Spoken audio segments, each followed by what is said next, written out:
Well, hello everybody, and welcome to a session on the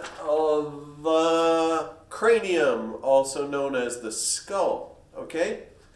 So there's some bones that you're going to need to know, and I'm going to go through a few of them.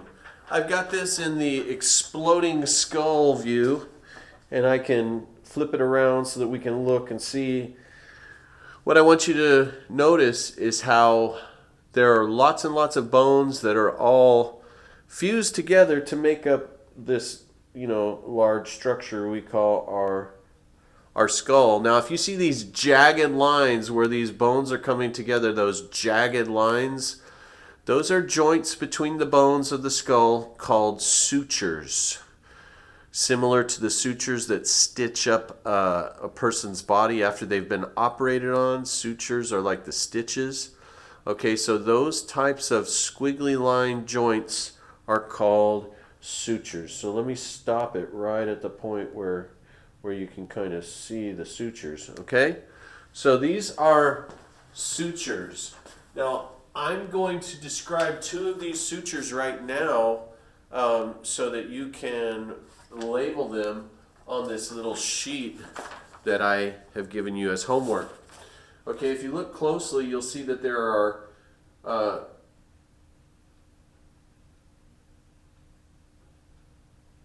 it looks like I've only got one suture on here, okay? And that is the lambdoid suture. That's this one right here across the back of the skull. We're looking at the back of the skull. Okay, that's the lambdoidal or the lambdoid suture. Now there's one other suture that you cannot see. It's the coronal suture. And oh yeah, there it is. It's right above lambdoid suture. So the coronal suture is this one right here that runs across the top, okay? The coronal suture. All right, so let's take a look at all the bones of the skull. So I'm just going to bring this a little bit closer so you can see it a little bit better. Actually, you know what? I'm going to switch the view to just the skull. That'll be a little bit easier. Okay, so here's a skull.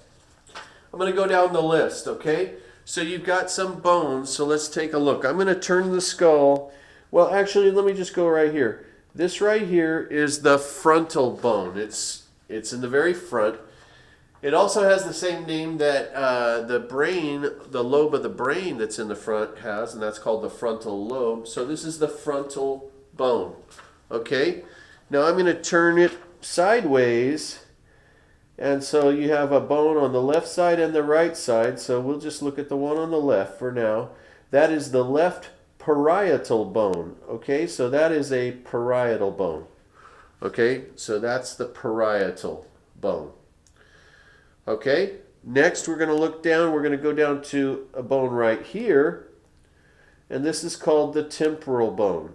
You can see that that's the little bone down to the left, and the temple is kind of considered to be right about here, and so this is called the temporal bone.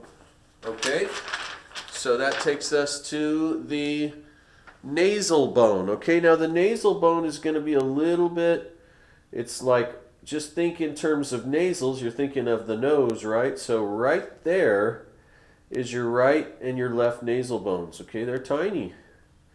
Tiny little bones right there and there. Those are your nasal bones. Okay? Now right after that, right to the inside of that, you have, well, not to the inside, there right next to it is the maxilla, which we've already talked about. The maxilla is the upper jaw. That's the left maxilla. That's the right maxilla. And do you see those little holes there? See that little hole right there?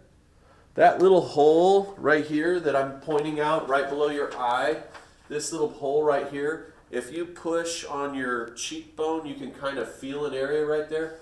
That's where all the blood vessels and nerve vessels for the face come through.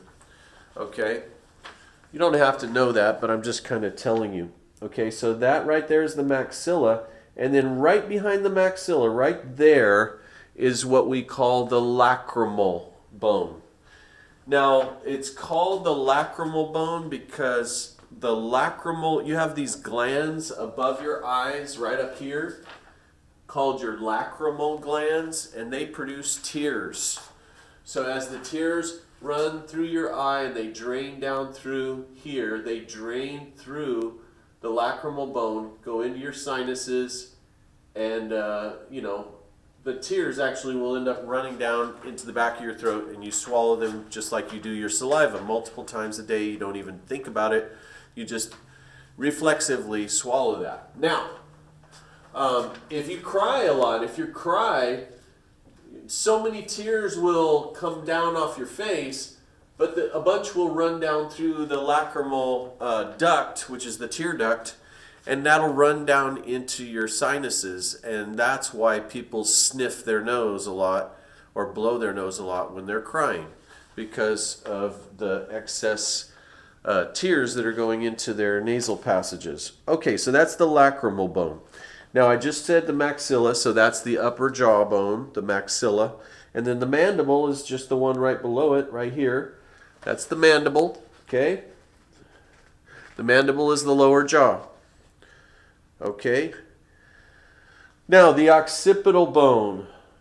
If I turn the skull around, this right here is the occipital bone. It's the one on the back of your head. It's very thick, and down at the base of it right here, it's kind of got a little bump there, a little protuberance.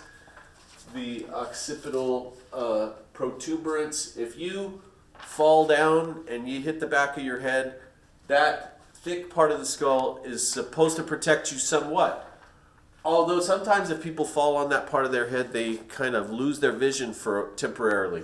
That's because the side of the brain, the part of the brain that's right behind this occipital bone is called the occipital lobe of the brain, and it is in charge of your vision.